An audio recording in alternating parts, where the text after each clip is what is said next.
spletu. Veseli me, da lahko pozdravim našega govornika, pastorja, upokojenega pastorja, sicer Helmuta Haubajla, ki je drugič z nami zdaj, ki se je odzval našemu povabilu prijazno. Večina ga pozna, če ne drugače, po njegovi knjižici Koraki do osebnega prebojenja, ki smo jo pripravili za prejšnji duhovni vikend. Za tega smo pripravili drugo knjigo 40 dni molitve, kot priprava za Jezusov ponovni prihod. In tisti, ki še niste, boste lahko knjigo kupili jutri zvečer in potem v nedeljo.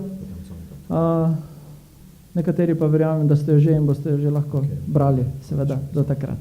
Veselimo se, da je pastor Haubajl z nami.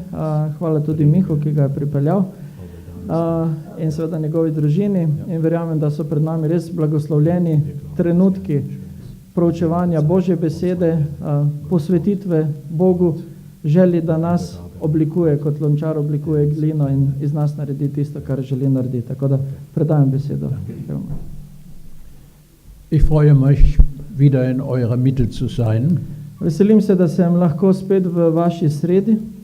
Und auch an diesem schönen und sehr praktischen Platz. In prav tako tudi na tem lepem in zelo praktičnem prostoru. Ich hoffe, ihr hattet alle eine gute Anfahrt hierher. Upam, da ste vsi imeli dobro pot do sem. Ich war heute mit Familie Motschnik 7 Stunden von Bad Aibling aus unterwegs hierher. Jaz sem danes potoval z družino Močnik 7 ur iz Bad Aiblinga do sem. Bad Aibling ist von hier aus in Nähe von München. Aibling pa je v bližini Münchna. Herzliche Einladung auch von Bruder Smargo, euren Vorsteher, der für diese Tagung organisiert und vorbereitet hat. Torej, skupaj smo pripravili ta dogodek in se veselimo tega, da smo tukaj. Unser Thema ist das Generalthema geisterfülltes Leben und Beten. Naša skupna tema, moto je z duhom napolnjeno življenje in molitev. Wenn es irgendwann notwendig war, innig mit Gott verbunden zu sein, dann in unserer heutigen Zeit. Če je bilo kdaj potrebno biti povezan, pristno, globoko povezan z Bogom, potem je to danes. Es war noch nie eine Zeit, in der der Mensch so viel Ablenkungen hatte durch die Medien wie heute. Ni še bilo časa, v katerem bi človeka motilo toliko stvari in mu odvračalo pozornost skozi medije, recimo kot danes.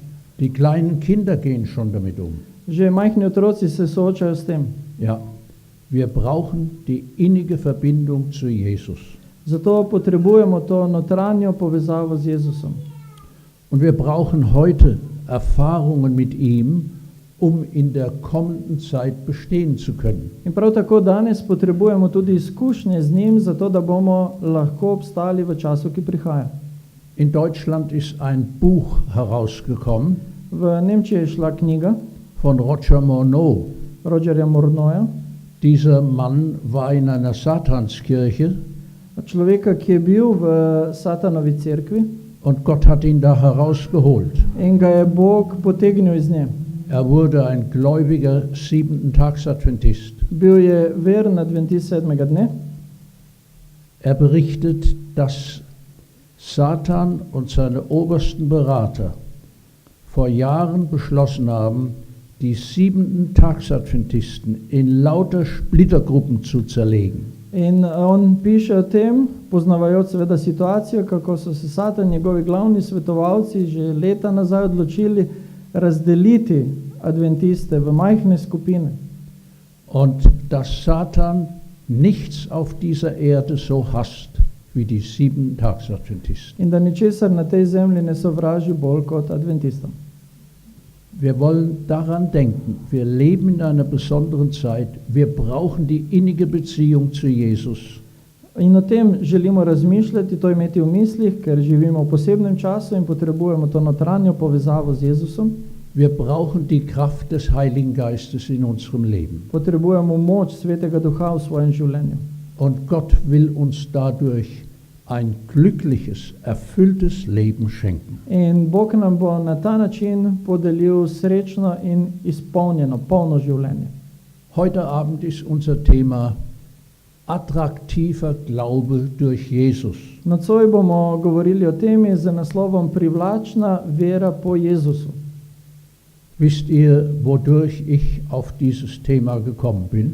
Ali veste, kako sem prišel do te teme? Ich studiere mit einem Bruder zusammen in der Andacht die 40 Tagebücher von Dennis Smith. Skupaj z enim bratom proučujeva knjige Denisa Smitha z naslovom 40 dni. Und eines Tages sagte mein Freund zu mir, In nekega dne mi je moj prijatelj rekel, ich wünsche mir einen attraktiven Glauben, damit auch meine Kinder gerettet werden. želim si privlačno vero, zato da bi bili rešeni tudi moji otroci. Um 1800 lebte ein junges Mädchen mit dem Namen Mary Jones.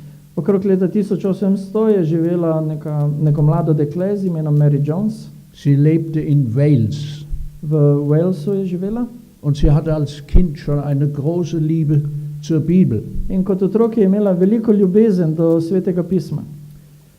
Sie konnte sonntags bei einer reichen Familie, die einige Kilometer entfernt wohnte, 1 Stunde in der Bibel lesen. Ob nedeljah je hodila na proučevanje oziroma branje Svetega pisma pri eni bogati družini, ki je živela nekaj kilometrov daleč. Und so hat das 10-jährige Mädchen beschlossen, ich werde alles Geld sparen, was ich kann. Ich werde arbeiten zu Hause und in der Nachbarschaft, dass ich Geld bekomme, dass ich mir eine eigene Bibel kaufen kann. In kot 10-letno dekle se je odločila, da bo prihranila ves denar, ki ga bo lahko delala za to, samo da si bo lahko kupila Sveto pismo. Als sie 16 Jahre alt war, hatte sie das Geld zusammen. Ko je bila stara 16 let, je imela dovolj denarja. Sie ging barfuß zu einem Pastor, der 42 Kilometer entfernt wohnte, Bosa je šla do enega pastorja, ki je živel 42 km daleč, um bei ihm eine Bibel zu kaufen. da bi pri njem kupila Sveto pismo. Der Pastor sagte ihr, ich habe zwar noch 2 Bibeln, Pastor je rekel, jaz še imam sicer 2 Sveta pisma, aber die sind schon jemand versprochen. ampak ta sem že obljubil nekomu. Ich kann dir leider keine Bibel geben. Nažalost ti ne morem dati Svetega pisma. Da hat Mary bitterlich geweint, Mary je močno jokala, haltlos geweint. neustavljivo jokala. Der Pastor fragte, warum weinst du so? In pastor je vprašal, zakaj tako jočeš? Sie erzählte ihm, ich habe 6 Jahre lang gearbeitet und gespart, damit ich mir eine Bibel kaufen kann. In ona mu je potem povedala, da je 6 let delala in varčevala za to, da bi si lahko kupila Sveto pismo. Daraufhin gab der Pastor ihr eine der beiden Bibeln. In potem je ta pastor dal eno od teh 2 svetih pisem. Als sie dann in der religiösen Gesellschaft beraten haben, Kot so potem svetovali v verski skupnosti, erzählte der Pastor die Begebenheit pastor je pripovedoval o tem dogodku und sagte, wir sollten Maßnahmen ergreifen, dass jeder in Wales eine Bibel bekommen kann. in rekel je, da meni, da se morajo potruditi, da bi vsak v Walesu lahko dobil Sveto pismo. Ein anderer Pastor sagte, nein, Drugi pastor je rekel, ne, wir sollten Maßnahmen ergreifen, dass jeder auf dieser Welt eine Bibel bekommen kann. pravi, moramo se potruditi, da bi vsak človek na svetu lahko dobil Sveto pismo. Aus dieser Beratung entstand die erste Bibelgesellschaft der Welt, die britische und ausländische Bibelgesellschaft. Iz tega posveta je nastala prva svetopisemska družba na svetu, torej britanska in inozemna svetopisemska družba. Und durch das Vorbild dieser Bibelgesellschaft haben wir heute über 100 Bibelgesellschaften auf der Welt. In skozi vpliv te svetopisemske družbe danes po vsem svetu več kot 100 svetopisemskih družb. Wir haben Bibelgesellschaften, weil ein junges Mädchen attraktiven Glauben hatte. Imamo svetopisemske družbe in to zato, ker je neko mlado dekle imelo privlačno vero. Ich habe nachgedacht, Was macht denn den Glauben attraktiv? Razmišljal sem o tem, kaj vero dela privlačno. Erstens, er soll ein festes Fundament fürs Leben bieten, auf das ich mich verlassen kann. Prvič, takšna vera mora ponuditi trden temelj za življenje, na katerega se lahko zanesem. Zweitens, er soll auf Wahrheit gegründet sein, nicht auf Irrtum oder Lüge. Drugič, takšna vera mora temeljiti na resnici, ne pa na zmoti ali laži. Er soll auf der Offenbarung unseres liebevollen und allweisen Gottes beruhen und nicht auf Menschenlehre. Počivati mora na razodetju našega ljubečega in modrega Boga, ne pa na človeških naukih. Er soll voll überzeugen und große Freude machen. Mora biti prepričljiva in prinašati veselje. Er soll bedeutende Vorteile in mein Leben bringen. Mora v moje življenje prinesti otipljive prednosti. Er soll auch in schwierigen Umständen meines Lebens tragen, Prav tako me mora nositi v težkih okoliščinah mojega življenja. in Krankheit, in Verlusten und Tod. Bolezni, v izgubah, v smrti. Er soll eine begründete Hoffnung für die Ewigkeit vermitteln. Mora mi ponuditi utemeljeno upanje za večnost. Und dieser Glaube in mir soll anziehend sein für meine Familie und die Menschen um mich herum, dass sie auch diesen Glauben haben wollen. In takšna vera v meni bi morala pritegniti moje sorodnike in prijatelje, da bi si tudi oni želeli jo imeti. Was ist unter attraktiven Glauben zu verstehen?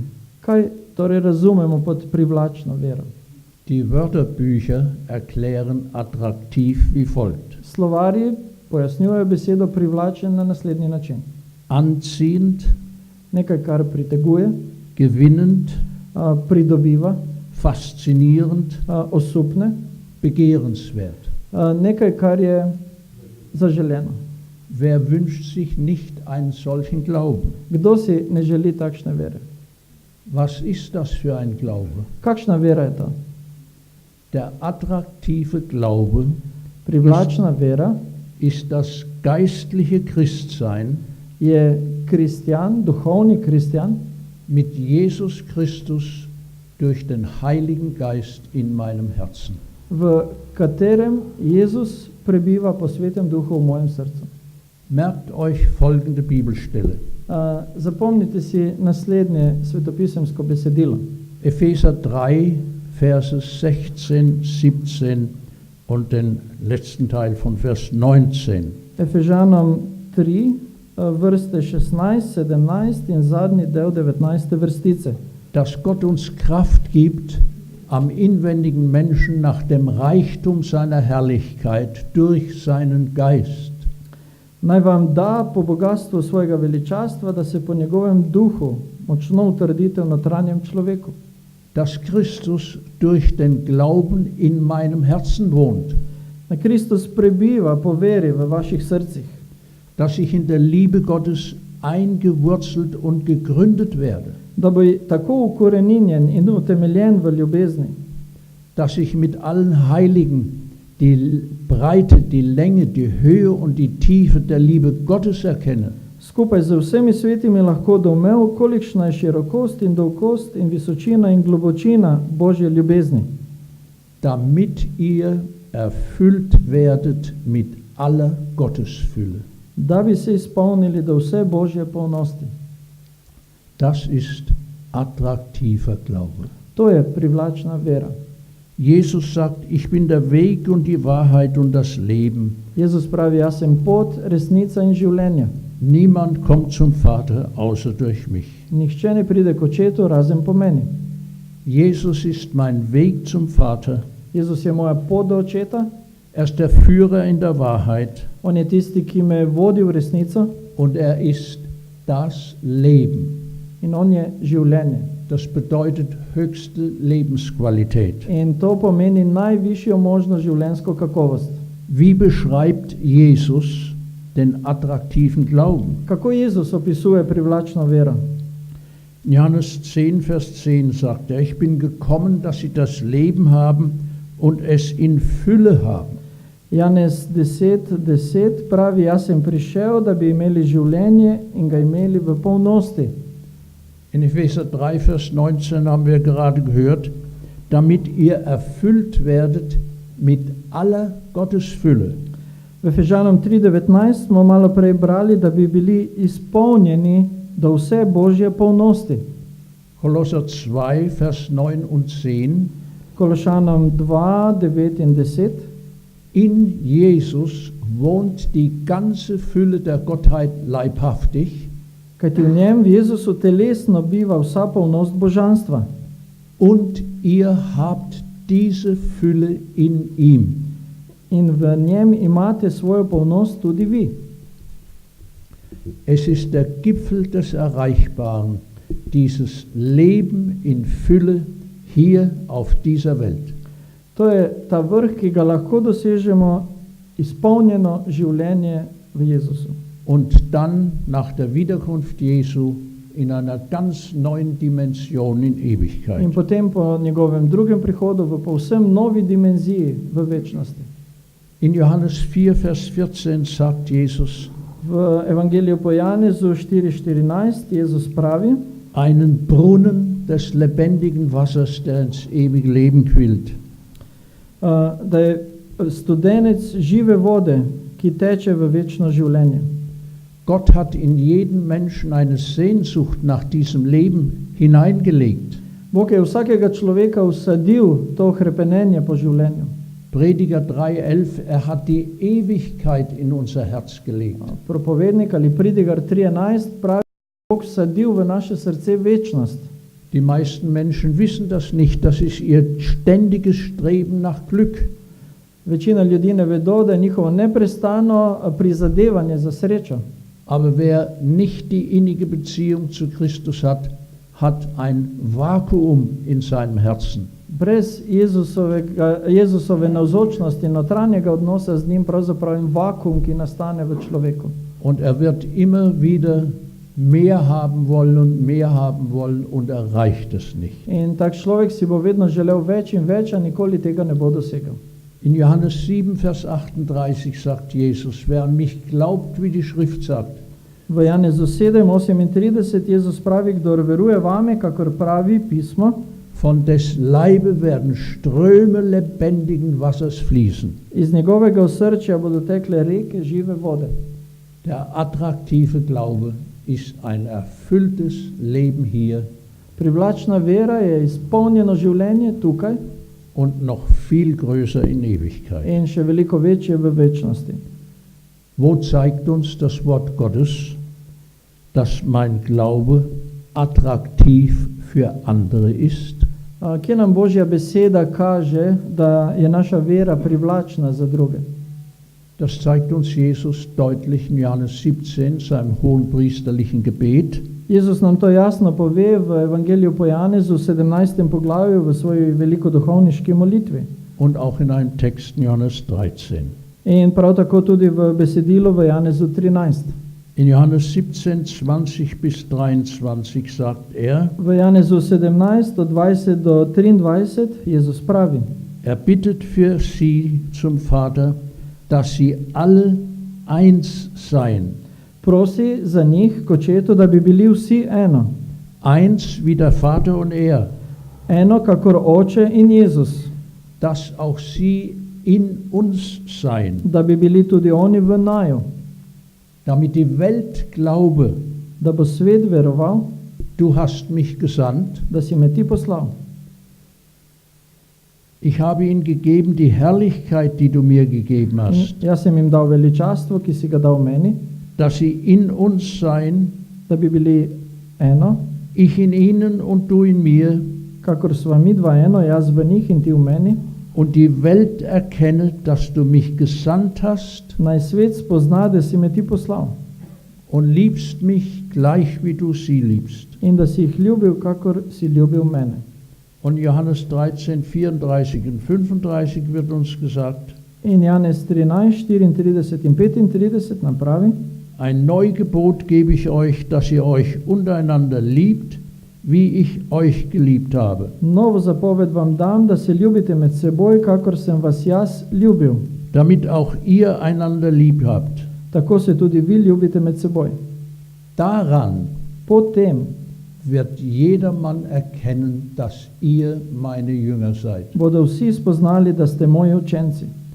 Durch das Einssein der Jünger, S tem, ko so učenci eno, durch die Liebe Jesu im Herzen, po Jezusovi ljubezni v srcu, werden 3 Wirkungen auf andere ausgelöst. se bodo sprožili tri posledice. Die Welt beobachtet uns Svet nas opazuje und die Welt erkennt, dass das liebevolle Verhalten der Jünger untereinander eine Folge ihrer Beziehung zu ihm ist. in svet prepoznava, da je ljubeč odnos, ki ga imajo učenci med seboj, posledica odnosa z Jezusom. Daran wird jedermann erkennen, dass ihr meine Jünger seid. Potem, pravi Jezus, bodo vsi spoznali, da ste moji učenci.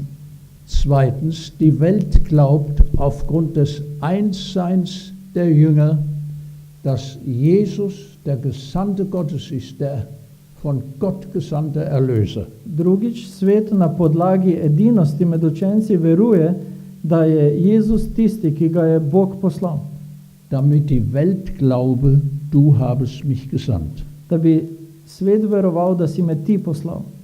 Und drittens, In tretjič, Menschen in der Welt erkennen an unserer Liebe untereinander, dass Gott sie liebt. ljudje po naši medsebojni ljubezni prepoznavajo, da Bog ljubi njih. Und die Welt erkenne, dass du sie liebst, gleich wie du mich liebst. Naj svet spozna, da si jih ljubil, kakor si ljubil mene. Es sind 3 Auswirkungen. 3 posledice, 3 učinki. An dem Einssein der Jünger wird die Beziehung zu Jesus erkannt, Po edinosti učencev bo prepoznan odnos z Jezusom, dass Jesus der von Gott gesandte Erlöser ist drugič, da je Jezus od Boga poslani odrešitelj und dass Jesus die Welt auch liebt, nicht nur die Gemeinde, er liebt alle. in tretjič, da Jezus ljubi svet, ne le cerkve, ampak vse. Nur die Menschen, die ihn nicht lieben, die ihm nicht vertrauen, Samo ljudje, ki ga ne ljubijo, ki mu ne zaupajo, sie setzen ihm damit eine Grenze. mu s tem postavljajo določeno mejo. Diese Grenze respektiert er. In to mejo Jezus spoštuje. Wer Jesus nicht vertraut, dem Da- kann er nur die allgemeine Liebe zuwenden. Ta, ki ne zaupa Jezusu, se lahko naslanja samo na neko splošno ljubezen. Er lässt die Sonne scheinen über die Bösen und die Guten. Kajti Bog dovoljuje soncu, da sveti nad dobrimi in hudobnimi. Und wenn ein ungläubiger Mensch fleißig und ehrlich ist, dann hat er auch darauf den natürlichen Segen. In če je nek človek, ki ni veren, priden, delaven in pošten, ima tudi blagoslov iz tega. Aber wer sein Leben Jesus anvertraut hat, Ampak tisti, ki so svoje življenje zaupali Jezusu, dem kann er die ganze Fülle Gottes zuwenden. temu lahko da vso polnost Božjo. Warum erfahren Menschen durch das liebevolle Verhalten im Jüngerkreis, warum merken sie da etwas? Zakaj ljudje skozi to ljubečo skupnost nekaj spoznajo in vidijo? Ich bin ja Kaufmann gewesen, Jaz sem bil prodajalec, trgovec, als ich Pastor in München wurde, in ko sem bil pastor v Münchnu, habe ich einen früheren Geschäftsfreund besucht. sem obiskal nekega svojega prejšnjega poslovnega prijatelja. Er wusste, dass ich Adventist bin Vedel je, da sem adventist und ich habe gesagt, dass ich in seiner Straße noch einen Besuch machen will. in rekel sem mu, da bom v tej njegovi ulici obiskal še nekoga. Da war eine adventistische Großfamilie mit 16, 18 Leuten in einem Haus. Tam je bila ena velika adventistična družina s 16, 18 osebami, ki so živele v tej hiši. Der Geschäftsfreund sagte mir, die ganze Straße wundert sich, dass die gut miteinander auskommen. In ta moj poslovni prijatelj mi je rekel, vsi v tej ulici se čudijo, kako ti dobro živijo drug z drugim. Ein Ehepaar war nach Rumänien gefahren, um jemanden zu besuchen. Nek zakonski par se je odpeljal v Romunijo, da bi obiskali tam nekoga. Sie gerieten in ein Hochwassergebiet Prišli so v eno področje, kjer je bila poplava, veliko vode konnten nicht weiter. in niso mogli več naprej. Da fragten sie jemand auf der Straße, Potem so nekoga na ulici vprašali, das war ein Adventist, adventista, der hat sie eingeladen, in der Familie zu übernachten. ki jih je povabil k sebi domov, da so prespali pri njem.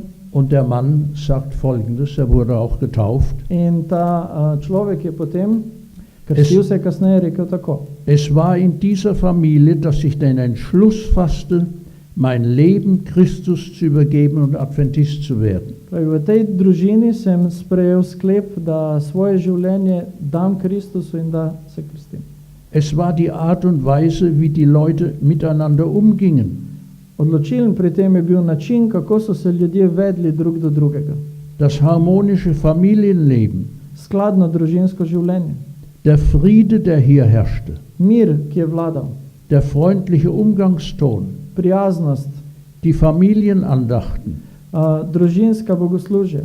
Ich erlebte hier eine Lebensqualität, die mich tief beeindruckte. Tukaj sem doživel življenjsko kakovost, ki je name naredila velik vtis.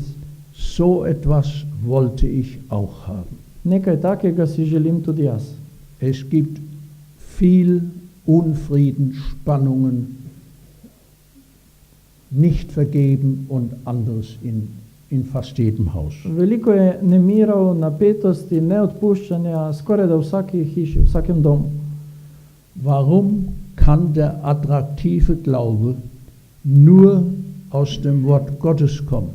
Zakaj lahko ta privlačna vera pride samo iz Božje besede? Alle Religionen, Vse religije, mit Ausnahme des von Gott offenbarten Glaubens in der Bibel, z izjemo od Boga razodete vere v Svetem pismu, alle Religionen sind von Menschen erdachte Wege zu Gott. vse religije so poti, ki si jih je človek izmislil, da bi prišel do Boga.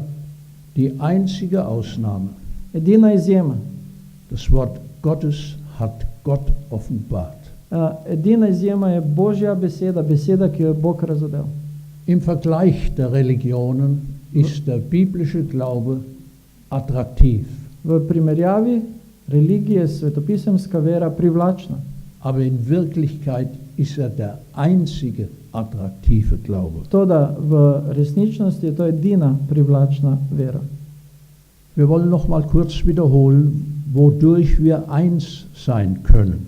Na kratko bomo ponovili, skozi kaj lahko postanemo eno. Jesus sagt in seinem Gebet, Johannes 17, Vers 22, Jezus je v svoji molitvi v Janezu 17:22 rekel: ich habe ihnen gegeben die Herrlichkeit, die du mir gegeben hast, In jaz sem jim dal veličastvo, ki si ga dal meni, dass sie eins seien, gleich wie wir eins sind. da bi bili eno, kakor sva mi dva eno. Was hat Jesus uns gegeben? Kaj nam je Jezus dal? Herrlichkeit. Veličastvo. Was versteht die Bibel unter Herrlichkeit? Kaj Sveto pismo razume po tem pojmu? Dieser Ausdruck wird in 3 verschiedener Hinsicht gebraucht in der Bibel. Na 3 različne načine se ta izraz uporablja v Svetem pismu. Einmal die Größe, der Charakter, die Herrlichkeit Gottes. Enkrat kot veličina, značaj, veličastvo Boga. Zum anderen die Herrlichkeit der Schöpfung. Potem kot veličastvo stvarstva. Aber wir kommen hier auf die Spur, was Jesus meint, wenn wir beachten, was Gott zu Mose gesagt hat. Ampak ko opazujemo to, kar je Bog rekel Mojzesu, začnemo razumeti, kaj Jezus mislil s tem. In 2. Mose 33, 18 und 19 V 2. Mojzesovi knjigi, 33. poglavju, 18. in 19. vrstici, sagt Mose zu Gott, pravi Mojzes Bogu: lass mich deine Herrlichkeit sehen. Pokaži mi, prosim, svoje veličastvo. Und Gott antwortet, In Bog je odgovoril: ich will vor deinem Angesicht alle meine Güte vorübergehen lassen. Storil bom, da pojde mimo tebe vsa moja dobrota. Was ist Güte? Kaj je dobrota? Güte ist Liebe in Aktion. Dobrota je ljubezen v akciji. Güte ist helfende Liebe. Dobrota je ljubezen, ki pomaga. Gott hat uns Herrlichkeit geschenkt. Bog nam je podaril veličastvo. Das heißt, er will seine Gottesliebe in uns hineingeben. Kar pomeni, da želi v nas dati svojo božansko ljubezen. Diese Gottesliebe, die Bibel sagt, die Agape-Liebe, Ta ljubezen, ki jo Svetopismo imenuje agape ljubezen, können wir nicht produzieren. je nekaj, kar ne moremo mi proizvesti, Es ist eine Frucht des Geistes. ampak je sad duha, Es ist eine Folge des Heiligen Geistes in uns. je posledica svetega duha v nas. Römer 5, Vers 5 sagt, die Liebe Gottes ist ausgegossen in unser Herz durch den Heiligen Geist. Rimljanom 5.5 pravi, da je Božja ljubezen izlita v naša srca po svetem duhu. Die wichtigste Voraussetzung für Einssein ist die Liebe Gottes im Herzen zu tragen. Najpomembnejši pogoj za edinost je Božja ljubezen v srcu. Liebe verbunden mit Achtung und Vertrauen, das ist Gottes Weg. Ljubezen povezana s spoštovanjem in zaupanjem, to je Božja pot. Ist das Einssein eine Art Uniformierung? Ali je ta edinost uniformnost? Nein, Ne. wir sind ganz unterschiedliche Menschen. Zelo različni ljudje smo. Wir haben unterschiedliches Herkommen, Imamo različno poreklo, von der Familie, von der Kultur. kar se tiče naše družine, kulture. Wir sind Männer und Frauen, Smo moški in ženske, junge und alte. mlajši in starejši. Das sind viele unterschiedliche Dinge.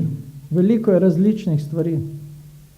Das Einssein, von dem die Bibel spricht, Edinost, o kateri govori Svetopismo, ist das Einssein dieser unterschiedlichen Menschen und Charaktere. je edinost teh različnih ljudi in značajev. E.G. White sagt in Wirken der Apostel, Ellen White pravi v knjigi Dejanja apostolov, andererseits sind Einmütigkeit und Eintracht unter so verschieden veranlagten Menschen tiho mir malo, še mi pomaga samo. Einmütigkeit. Einssein. Aha, enost. Aha, torej enost med tako različnimi ljudmi, wie sie in der Gemeinde Christi zusammenkommen, kot pridejo skupaj v Kristusovi skupnosti, der beste Beweis dafür, je najboljši dokaz za to, dass Gott seinen Sohn in die Welt gesandt hat. da je Bog poslal svojega sina na svet. Ungläubige achten darauf, Neverni pozorno spremljajo nad to, ob der Glaube derer, die sich zu Christus bekennen, ali je vera tistih, ki se izražajo za Kristusove, einen heiligenden Einfluss auf ihr Leben ausübt. Ali ta vera kaže svet vpliv na njihovo življenje. An anderer Stelle sagt sie, Na drugem mestu pravi, die Charakterveränderung in den Jüngern sprememba značaja v učencih ist das Zeugnis an die Welt, dass Christus im Herzen je ist. pričevanje svetu, da je Kristus v srcu. Wir wollen kurz wiederholen, wodurch das Einssein bewirkt wird. In na kratko bomo ponovili, kako se ta edinost izraža. Johannes 17,21, dass auch sie in uns seien. Janez 17:21 pravi, da bodo tudi oni eno v nas.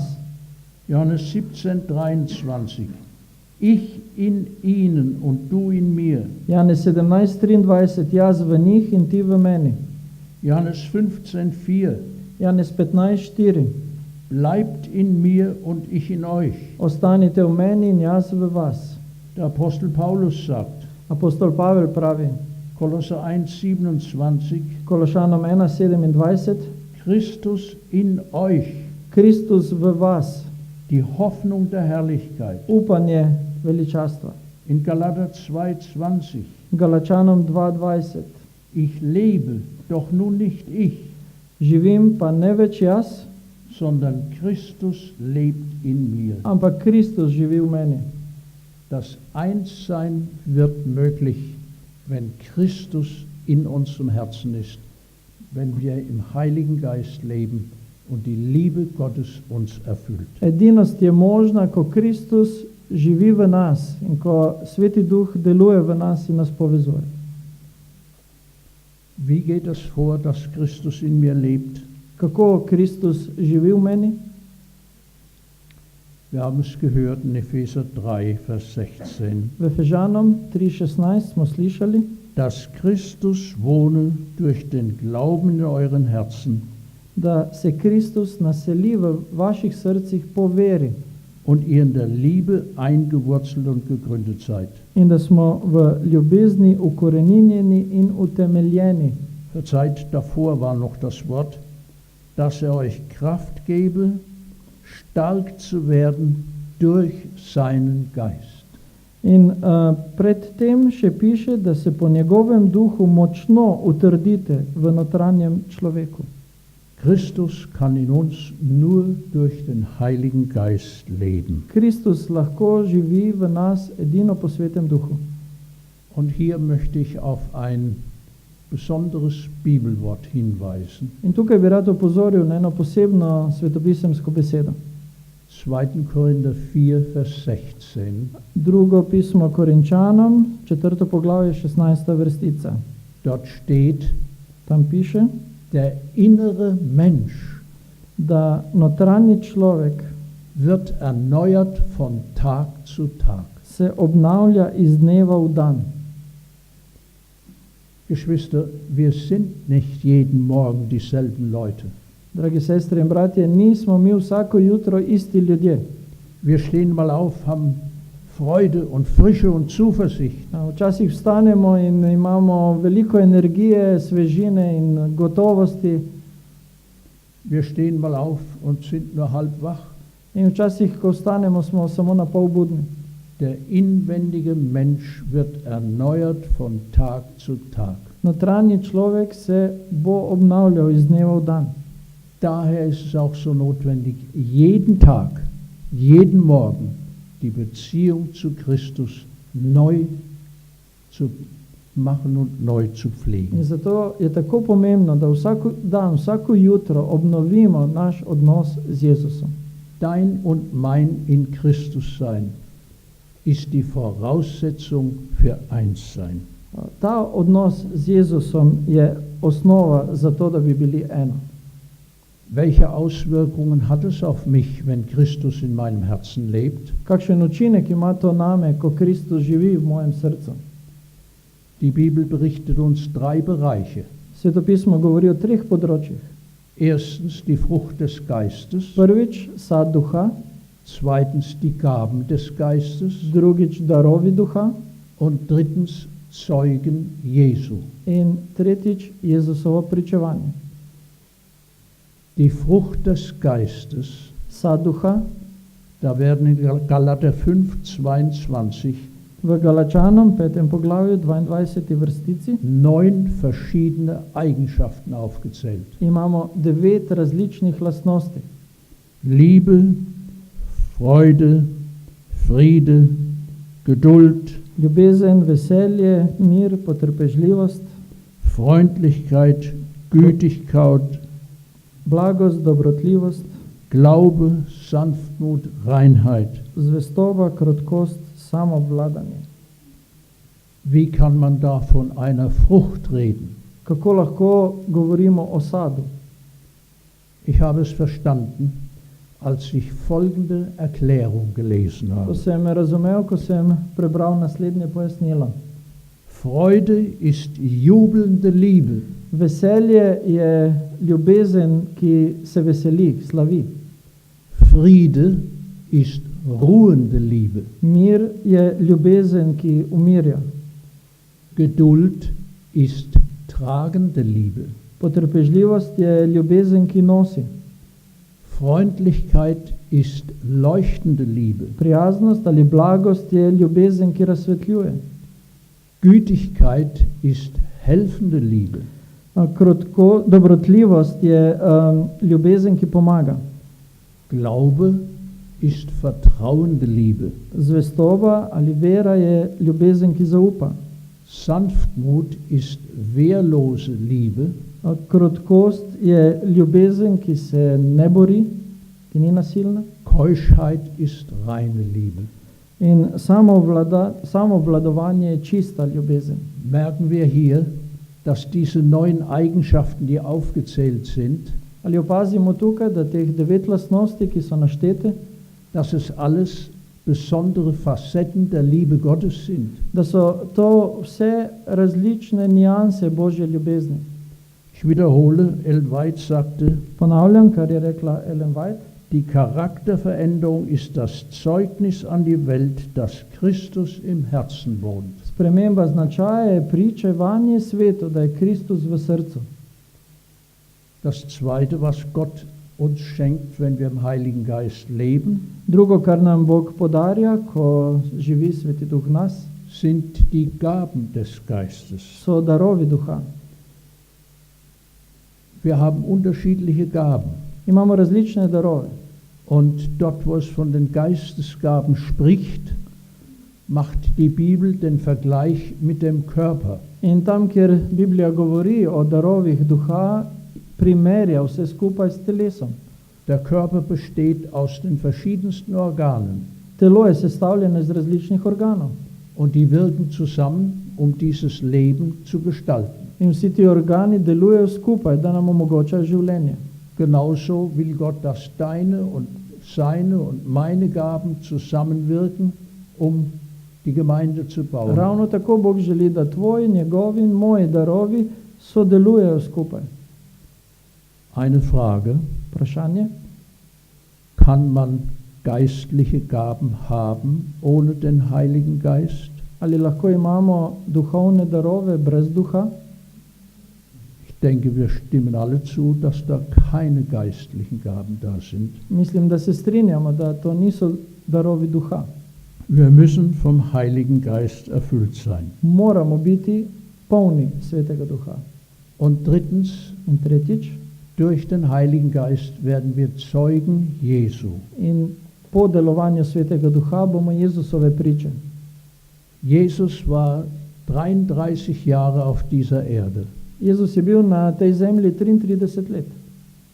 Ist es euch mal aufgefallen, was sein allerletztes Wort auf dieser Erde war, bevor er hochgehoben wurde? Ali ste kdaj opazili, kaj je bila njegova zadnja beseda, preden je odšel nazaj v nebesa? Apostelgeschichte 1, Vers 8. Apostolska dela, 1. poglavje, 8. vrstica. Dort steht dieses Wort. Tam je zapisana ta beseda.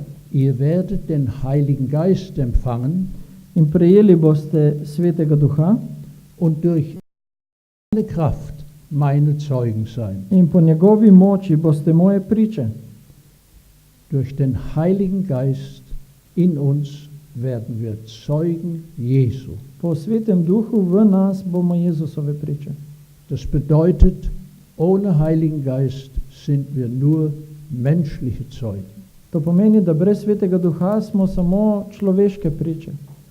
Dass Jesus dieses Wort zum allerletzten Abschied gesagt hat, hat doch große Bedeutung. Da Jezus izgovoril te besede na koncu, slovo, ima velik pomen. Wenn der Zug abfährt, ruft man oft nochmal das Wichtigste. Ko recimo vlak odpelje z postaje in nekdo odide, potem mu zakličemo tisto najpomembnejše. Apostelgeschichte 1,9 sagt, und er wurde vor ihren Augen hochgehoben gen Himmel. Apostolska dela 1.9 pravi potem, da po teh besedah se je vzdignil pred njihovimi očmi in oblaga zastrl njihovim pogledom. Ja, denken wir daran, durch den Heiligen Geist entstehen 3 Wirkungen in uns. Torej, mislimo na to, da po Svetem Duhu so v nas trije učinki. Die Geistesfrucht, Sad duha, die Geistesgaben darovi duha und wir werden Zeugen Jesu. in Jezusove priče bomo.